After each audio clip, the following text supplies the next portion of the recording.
Bonjour, je suis Alexandre Pluvinage du podcast Le Fraudeur, le hacker et vous. Bienvenue dans la Minute Antifraude. Hier, nous parlions de ces fraudes qui se passent sur des recherches Google où les fraudeurs utilisent en fait les Google Ads, les publicités sur Google pour nous emmener vers un site de phishing.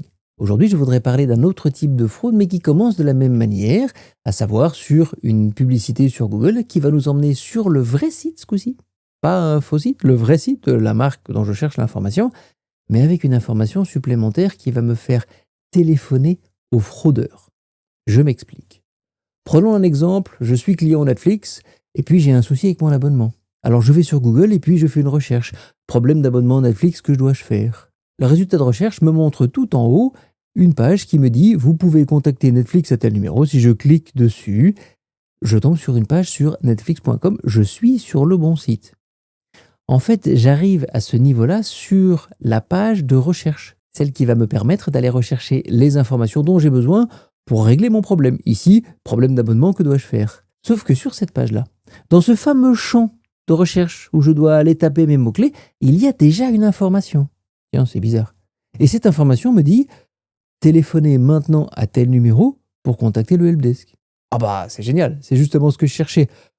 Je téléphone et je tombe sur le fraudeur.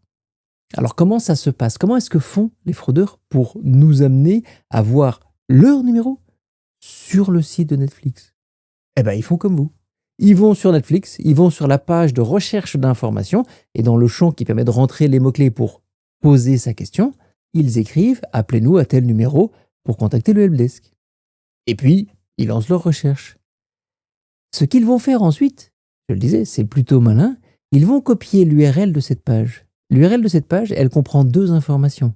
Elle comprend le site, netflix.com, et après le slash, elle comprend les informations de la recherche. Ce qui me permettrait par exemple de partager une recherche que j'ai faite moi-même sur Netflix par exemple, avec un ami.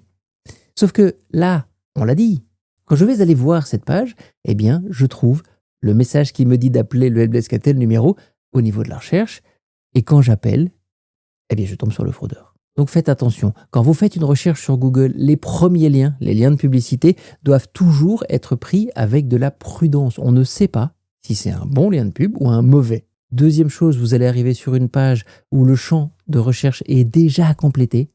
Et ça, c'est pas normal. Ce champ devrait toujours être vide pour que vous puissiez, vous, rentrer votre requête. C'était la Minute Antifraude. Prenez soin de vous et soyez prudents en ligne.